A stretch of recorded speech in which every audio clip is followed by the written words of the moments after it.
आपके लिए एक सवाल इम्पोर्टेंट है कि वो आपका एक सभा का वीडियो बहुत वायरल हो रहा है, वोट जिहाद वाला। आप उस सभा में थे, आपकी आपने तो वो दिया नहीं। उसके बारे में कुछ कहना है आपको? आपने वीडियो देखा? मैंने कुछ कहा तो अब काहे कहलवाते हैं? जब मैंने नहीं कहा तो वहाँ बात तो स्पष्ट हो गई ना कि अब कहने पर एफआईआर हो तो समझ में आता है। अब तो ना कहने पर भी एफआईआर होने लगे हैं। फिर तो कोई घर बैठे भी एफआईआर झेले, क्या क्या करे। कैसा कानून आज इस देश में बन रहा है। हमें कहा जाता है कि जब इलेक्शन होता है तो सब लोगों को बराबर का अवसर होना चाहिए। तो हमको क्या बराबर का अवसर मिला है कि हम चुपचाप बैठे तो हम पर एफआईआर हो जाता है। एफआईआर इस बात पर नहीं है कि आप चुपचाप बैठे थे। एफआईआर किस बात पर है ये आपने वीडियो देखा है तो आपको मालूम होगा। जो सर इतनी बड़ी बात थी तो आपको खंडन भी करना चाहिए। हाँ, खंडन क्यों करें?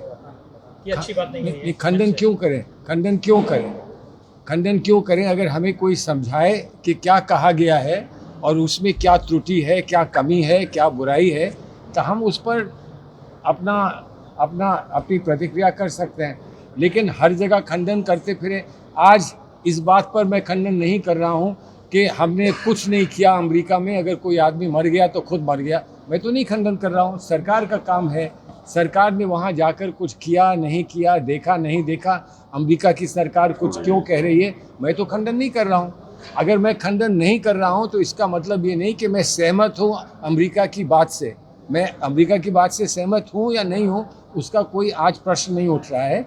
और आप मुझसे ये पूछें कि आप उसका खंडन नहीं कर रहे हैं तो प्रधानमंत्री बहुत चीज़ों का खंडन नहीं कर रहे हैं। प्रधानमंत्री बहुत सारी चीज़ें कह रहे हैं जिनका ना सर है ना पैर है, तो उसका अब क्या किया जाए? सवाल सब इतना है कि मारिया जी की बात से जो उन्होंने कहा था वोट जिहाद करके जिम्मेदारी है, संतुष्ट नहीं? आप सहमत हैं या नहीं सहमत? बात सुनिए, मारिया जी ने जो कहा था वो मारिया जी से कोई पूछ नहीं रहा है, मुझसे पूछ रहा है। जिसने कुछ कहा नहीं उससे पूछ रहा है, जिसने कहा उससे कोई पूछ नहीं रहा है। अरे बड़े लीडर हैं तो एक सुनिए। चैनल में कुछ छप जाता है तो क्या दूसरा चैनल उसको खंडन करता है? ये तो उस चैनल का काम है कि उसको क्लियर करे। वही नेता पे छोड़ दीजिए, वही प्रोटेक्शन हमको दे दीजिए।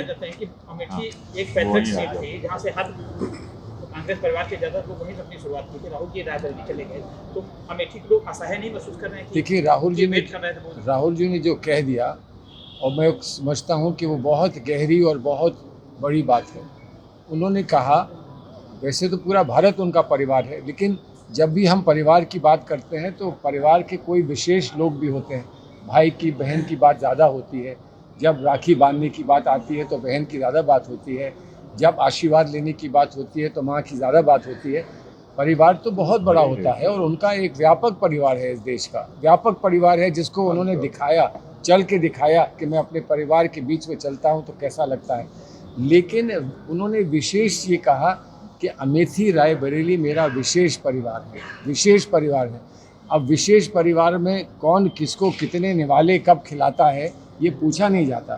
सिर्फ ये कहा जाता है कि देखो माँ का प्यार, देखो ममता, देखो किस तरह से दोनों बच्चों को लेके बैठी है।